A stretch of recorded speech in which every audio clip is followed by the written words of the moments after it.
Hello, and welcome to the Walking Digital Corridors podcast, where we explore the intersection of sales, personal growth, and walking digital corridors with confidence. I'm your host, Alex Abbott, otherwise known as the Bearded Sales Guy. And today we're delving into a critical yet often overlooked aspect of sales: mental health and holistic well-being. Our guest today is Jessica Chesterman. She has an exceptional background with over 15 years of experience in corporate sales. She understands the demands and pressures of working in high stakes environments. Now, as a therapist and a workshop leader, Jessica leverages her expertise in psychology and neurobiology, so we'll have to dig into that, to help individuals and teams create healthier, more sustainable working lives. So, Jessica, it's a real pleasure to have you on the show. Welcome. Oh, thanks for having me. That sounded really impressive. Like that. With an ego boost. Well, it helps. It helps. So, look, let's kick things off. I'd love to learn a bit more about your journey because, like me, you've spent a while in corporate sales. Yeah. And I have a passion for kind of supporting positive mental health in sales. So when I came across your profile and the work that you're doing, I thought it'd be great to come on the show. But tell us about this journey from sales to therapist. Yeah, I know. It's not the natural sort of journey, I suppose, is it? Going from being in enterprise sales for however long and then turning into being a psychotherapist. I think for me, the background, so I always love this kind of world of mental health anyway. So it's something I always wanted to go into. But I think I've got a huge passion for trying to change the way mental health is viewed a bit in the corporate world. You know, we naturally have so many stresses that occur. And as we know with sales, when it's good, it's great. And when it's not so good, it's really, really hard. Mm. Um, but when I was sort of in that corporate world and you look at how mental health is sort of approached, it tends to be like a bit more reactive, I suppose, like stress management techniques, which although of course is absolutely valuable, it tends to overlook the interconnectedness of our professional lives and our personal lives and the overall impact this can have on our well-being. Um, so when I sort of became a therapist, I thought, oh, imagine if we could just be a lot more proactive. And what I mean by that is all our behavior is driven by a root. And if we can understand this in the context of our own lives, then we can move the narrative from, oh, I have to just find ways to manage my mental health to actually, I know how to help myself to thrive. Because, when you're in the corporate world, when you're in sales, there are just naturally going to be those stresses. But if we build those strong foundations, which is what our emotional needs are, then that really supports us to be able to cope with those that come our way and deal with those things a lot more effectively. Yeah, which are often forgotten. I had a manager years ago that used to use this term, which was everything's funny when you're making money. And it was so true in sales in my career. It seemed that you could deal with absolutely anything when you had a strong pipeline and the deals were coming in. Um, Mhm. for years, personally, I never really thought about, my mental well-being and being good to myself and having that as a core foundation. And I think that's true for many in sales. All right, it's so important. And I think as well, when we're sort of on that conveyor belt, go, go, go, go, go, and then we're not really giving our time to pause, stop, take a beat, to be present, then we start to neglect the most basic things in our life, which actually add value to us. So I always talk to people about just recognize those basics. So, and this is something which managers should become cognizant of Yeah. as well. What I mean by the basics is, if you're someone who has always eaten really well and all of a sudden you're just eating really bad food or you're skipping meals, that's a signal. If you're someone who's been able to fall asleep quite easily, now you're having trouble going to bed, having trouble waking up in the middle of the night, you've got all these thoughts going on, that's a signal. These are signals that something isn't working and the stresses are getting a bit too much. Interesting. Just had a thought triggered. I had a Magnum ice cream at 3 o'clock yesterday afternoon, and I don't normally do that. And I'm just thinking to myself, was my stress level a bit too high? Yeah, I mean, it is all signals and a key one as well. So I work a lot with people with depression as a therapist. And one of the key indicators as well is sort of the withdrawal from other people and connecting to other people. So you spend a bit more time being isolated. Byproduct of that is then you spend more time being maybe alone with your thoughts, which may not be unhealthy. Um, and also thoughts which may be being driven by emotion rather than rational thoughts. So which aren't always a reflection of the reality. So there's all these type of behaviors which to be mindful of. And what I sort of say it's important for a manager to recognize that, because sometimes when managers are dealing with, the natural stresses, get those deals in Q3, Q4, sometimes they can perceive when a team member sort of withdraws or they may come across as not caring or being lazy. Actually, again, that's the signal. If you've got someone in your team who is usually incredibly efficient, really hardworking, and all of a sudden they're, withdrawn, or they're not coming to you with their work, or they're not asking things from you where they usually did, maybe something's not quite working. Maybe they're not managing the stresses in their life. Yeah, and it's a really good point. I think we should come back to that in terms of whose responsibility is it, other than your own. But Loaded question. Yeah. I'm just keen to understand, for you, what was there a turning point in your corporate career where you said, no, there has to be something better? You know, well, it's more, well-being of me and others is more important than selling. Um, well, so I suppose, I think when I look back and reflect, so in my mid-20s, I went through a horrific bout of depression. It was a couple of years long, and this is why I think the psychotherapy I do really, really resonated, because when I look back, so much of how I was living my life was entrenched in this therapeutic theory. Um, but yeah, I mean, I had personal challenges and it absolutely bled into my work life. But the challenges I was having wasn't at work. And this is why I think it's so important to be aware of the interconnectedness of our professional personal lives. So the challenges in my personal life made me withdraw a bit from work. I stopped asking for help. My perceptions of people around me, I went from being this top performer, literally in every sales job I had, to find it really difficult to get my numbers, to make those new business development calls. So my competency was massively being impacted. I started to perceive that the organization didn't value me. I withdraw, so I wasn't, spending time with my manager on those one-to-ones, the person who really gives you sort of validation, makes you feel like, that you're achieving stuff and makes you feel seen. So I think it made me think, is, is this working for me? But to be honest, it wasn't till a long time after where I thought, okay, this is why my my work life wasn't working Yeah. for me. Yeah.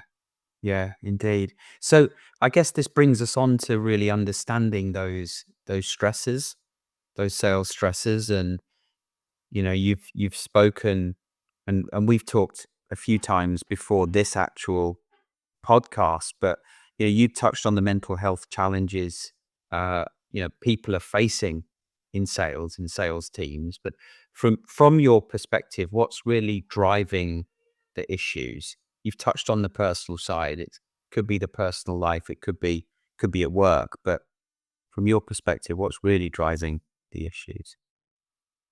Yeah, so I think, I mean, the angle I take, I suppose, is we all have essential emotional needs which drives all our behavior, and we have physical needs as well.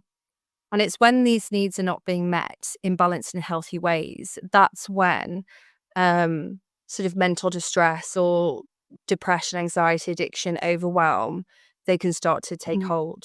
Um, so it's being able to identify that within your work pattern or within your home life. So, for example, we have status drives a huge amount of behaviors in the workplace. So our emotional needs for status is about being valued and respected for a role that you perceive to have importance in your life. So, as a woman, carry many of those hats. It could be as a mummy, as a worker, as a mentor, as a partner, and so forth.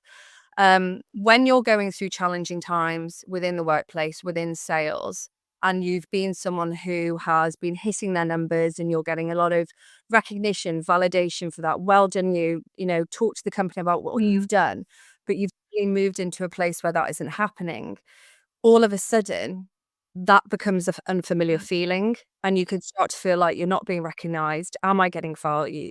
Um, and that can really start to then impact your perceptions of the workplace and the situations around you.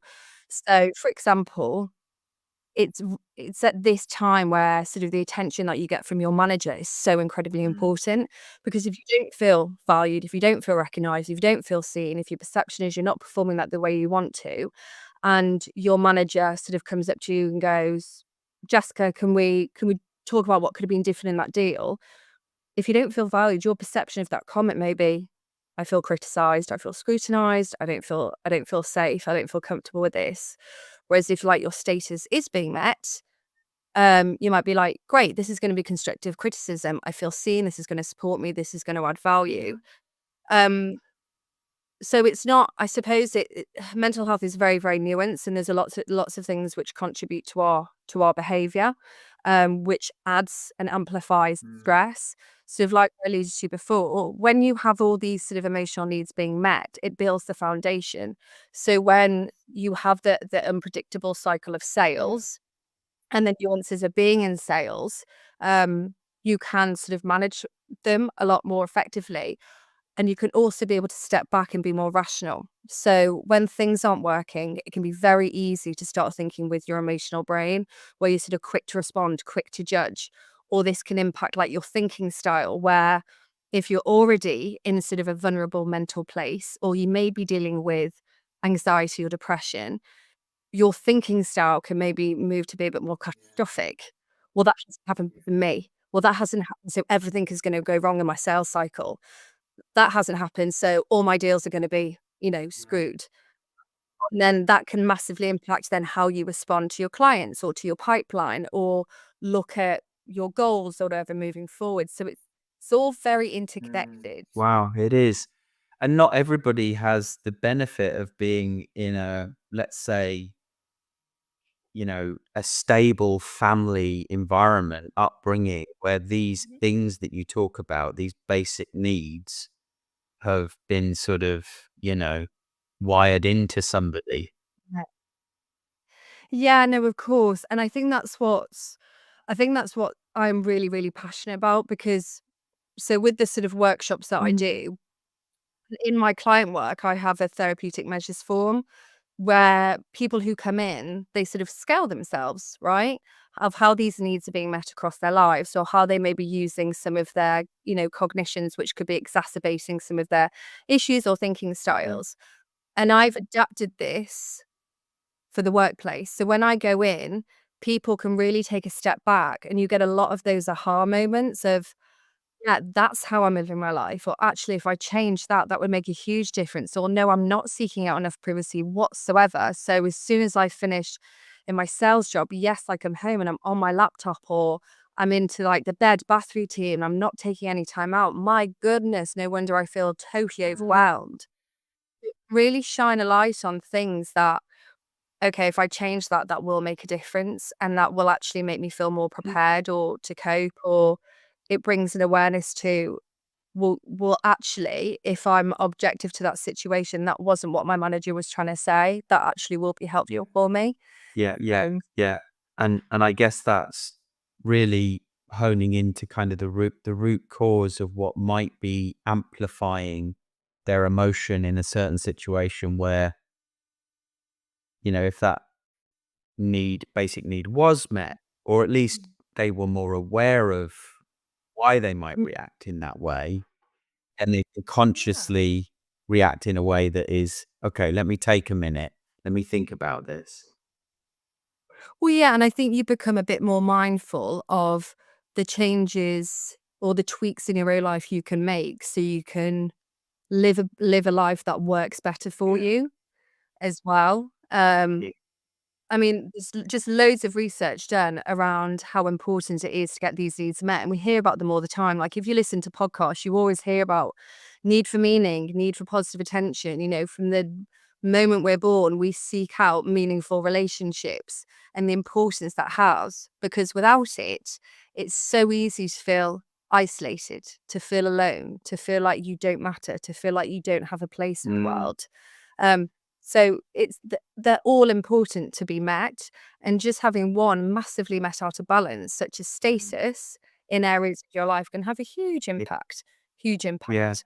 I've spent 20 plus years in the corporate world. I don't think I've ever experienced anything quite like what you're talking about. In fact, the topic itself, mental health, is, I think, still quite taboo in the workplace. It's, you kind of see companies trying to lean into it, but feeling a little bit scared about the topic for various reasons. And Yeah. Yeah. your wellness days or days off aren't really cutting it, in terms of companies saying we're doing stuff to support the mental health of our employees. Yeah. Yeah. And I think corporations, if we're honest, of course they have a tricky job, is when people are feeling low or stressed, there will be a different reason as to why people are feeling the way that they do. And there are so many nuances when it comes to people's mental health. And I think that's why moving to, like, from a reactive, well, let's just, help you manage stress. Well, if you don't fully understand what the triggers are for your stress, or what is contributing to you feeling the way that you do, it's almost like you're putting a plaster on a broken leg, really. So our emotional needs are, they're innate, they're biological. So if you can identify how these needs are met, then that can really help support you moving forward, and really be able to make changes in your life, not just now, but forevermore. And it will help you so you find it easier to be able to deal with stressful situations, challenges in your personal and professional Yeah, life. yeah, yeah.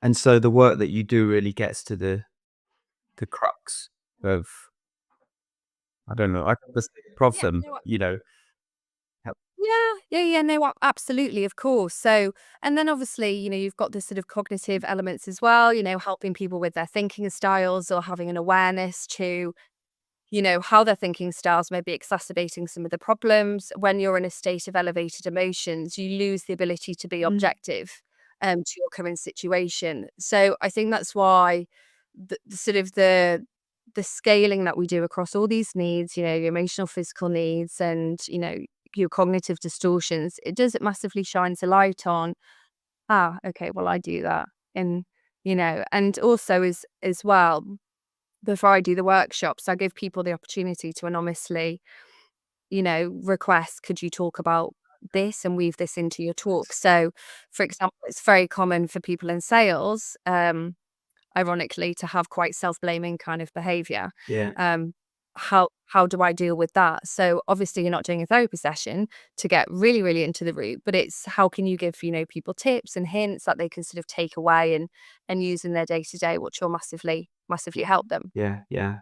Now, there's often a question that comes up when I'm talking to perhaps more junior salespeople, which is sales for me? And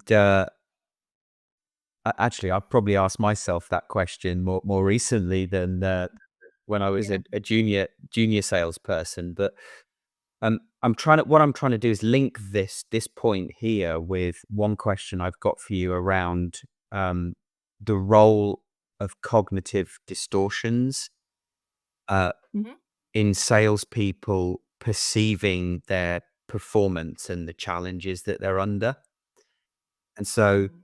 and so, would you say that's a cognitive distortion and actually questioning whether or not sales is right for them because of the emotion attached to that and not being given the guidance to actually learn how to sell effectively? Or is it two completely different things? Well, I think, having the question in a way, it is different things, isn't it? We always question things that we're doing, but that comes to the self-belief element and also feeling secure within that environment. So it's not uncommon for people to fall into sales. I know I'm definitely someone who fell into that career for a long, long time. But when I was doing um, the best, I would say, in my sales career was when I really had that feeling of security in my job. Because with that feeling of security, you become brave.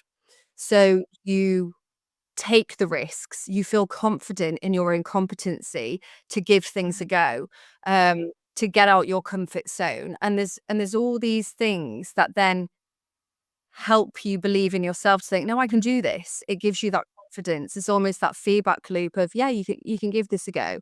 And then when you're surrounded either with a community of people or a management team who support that and they focus on the good things that you're doing and pull you up, then that makes you believe more that, yeah, I can do this and this is the career for me. When things aren't going well, when you don't feel secure, when you're questioning yourself, when you don't feel competent, that starts to knock your sort of self belief. You then can then start to sort of blame yourself. Well, I'm the reason it's going wrong, for example. And then of course you are probably going to question, can I do this? Sales is very up and down as well. So managers and sort of the community around you need to support more of that growth mindset. We've In mental health, we can very much focus on what's not going right, what's not working. Um, but it's really taking well, look at your successes. What can we take from that? Someone's you, well, haven't done my number, haven't done it yet. What can we take from this learning? And you're demonstrating where their strengths are. When you're in a funny place, you focus on the negatives all the time and you forget all the good things. What exactly did I have to do in order to achieve that last time? Right. So how can I do that this time? It's that reminder of, yeah, you do have Yeah. skills. Yeah. Yeah. So let's come back to something we touched on earlier about whose responsibility is it to sort of Mhm. recognize when these stresses, these signals are arriving. Now, Yeah. yeah, we could easily say, I'm sure, well, it's down to the individual, but like me eating the Magnum yesterday, often these things creep up on you. What What's your view on, well, what tips can you give individuals initially to help them recognize these things? And then let's come on to management and their responsibility in this. Yeah. So, I mean, so it's basic self-care would be the first one. So, we've got physical needs, which is, movement, sleep, eat, Mm. drink, shelter, this kind of thing. So it's being cognizant of that and the changes within them, which could be a signal that, okay, maybe the stresses are getting too much. I think we have to be quite mindful of telling people, well, this is how you live your life. And if you don't, then you're not mentally healthy. Everyone has to do cold baths and everyone has to shut their email off at 5 o'clock and all this kind of stuff. Part of having a healthy approach to your mental health is recognizing what you need and what works for you, because we're all Mm. different. None of us the same. And this evolves as well. I had a very different working pattern in my 20s to now my 40s. So it is important to sort of recognize what what does actually work for you. I think one thing I would really say which can help, which seems such a basic tip, is to remember that you can only be rational when you're calm. So when we are existing in stressful states and our emotions are elevated, we stop thinking with the rational part of our brain, which is, problem solving, critical thinking, reasoning. That's what it's responsible for. And imagine what would happen to an organization if everyone was just, making decisions on emotion and with their emotional Yeah. brain. Um, so I always talk to people about doing calming techniques, which has a longer out breath. You've got the longer out breath is responsible for your body's relaxation response, so your parasympathetic nervous Yeah. system. So the longer out breaths will override the body's stress response with the shorter in breaths. If you do that, it will instantly lower the cortisol levels in your body, which is your stress hormone, and then you can sort of calm, and then you can approach situations a lot more rationally, methodically, and so forth. So it's a very basic tip, but it does massively help. You're working with your brain. Yeah. And giving yourself the time to then think rationally. And yeah. Yeah, of course. I mean, there are just so many. So, when you're in stressful situations, try and take a step back. And if you're having sort of thoughts about things, are these thoughts true? Do I have evidence for these thoughts? When is the time that this situation could have been different? Or, it's good to sort of question yourself, because when you are existing in sort of overwhelm or high stress, then I think, like I mentioned before, you lose that ability to be objective to your Yeah. situation. Yeah. I know for myself, I'd rather say nothing and just hold back until I'm ready to process, what I've heard or a certain situation effectively. Yeah. But in my career, that's often been looked at as, well, why aren't you saying anything? Well, No, but it is. It's good to take a step back, isn't it? And really try and process your thoughts, your feelings, and then, what you want to contribute and your viewpoint. yeah, indeed. So, on to the manager or the management and their Mhm. responsibility with this. Yeah, I mean, I think it's a really tough one, because I think corporations do have a hard job, dealing with so many different people. Everyone has their own challenges, and as a business, you report to shareholders and all this kind of Yeah. stuff. I think what I would say is, I think it would be of value if managers were more equipped. I sort of saw a statistic the other day that I think over a third of managers do not feel equipped enough to deal with the evolving mental health challenges of their team. And managers have a really tricky job. They're sort of reporting up, they're reporting down, they're trying to bring the best out of their people. I think businesses would really benefit from nurturing the knowledge within their managers.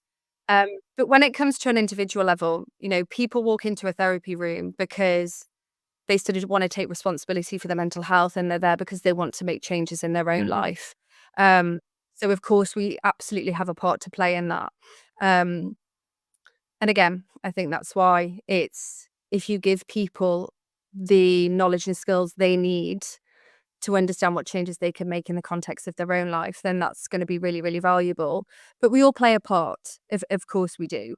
Um, Businesses will benefit if they can get the most out of their people. There are obvious benefits to that. Um, and no one wants to really struggle with their mental health. It's not something we choose, but unfortunately, life throws so many things at us. So it's really being able to identify what are my key stresses, and if I can make what changes, this is the type of impact it would have. Yeah. So we've got a few minutes left. Let's dig into some of the work that you do and the I made a note of it here. It's like a therapeutic method that you use. Uh, Yeah, of course. So it's all aligned. So every human on this planet, the framework is every human on this planet is driven by 9 core emotional needs and our set of physical needs. When these needs are met and balanced in healthy ways, so they are meaning and purpose, security, privacy, community, autonomy, control, status, this kind of stuff. When they're met and balanced in healthy ways, life tends to work. It's when they're not, which when the problems arise. So the therapeutic form I use on my workshops, which I've adapted, is to really highlight how these needs are being met, not just in work, but in home. So by the end of the session, people can look at that and go, right, that's a key stressor for me. I've only on this scaling, I've only scaled at 3. So it's okay. So what would need to happen to get to a 4? What would that look like? What would be different? Um, and so it can really guide people to making changes in their life quite quickly, which would positively impact them, which is Yeah. the goal. Yeah. Yeah. And out of interest, is there a way to quantify the value of the work that you're doing in terms of improved performance, or is it not something that you dare to go near because this is just a basic fundamental that everyone should be cognizant of? Yeah, I mean, I don't know how I would quantify that completely. But I think for me, the goal is for people to have the knowledge and skills so they can then take ownership of that and make those changes. Because, if you can make changes in your home life, and it will have a positive impact on your work life and vice versa. Um, but also as well, if you can identify some stresses at work, and sort of you can then be proactive with making changes and who do you need to make those changes with? Where do you need to get support from? Um, Yeah. And your vision for kind of creating a healthier, more sustainable sales culture? I know it's not just salespeople you work with, but no, I think this is the thing because I'm a therapist, I don't want people to keep struggling. And you look at some of the statistics around mental health in the workplace, and you're like, something just isn't working. And I'm a big believer in this is going to sound incredibly corny, in sort of the power of knowledge. If people can really get to sort of the root of what's going on and what's not working, then they can really make a change. Um, it's not just a quick fix.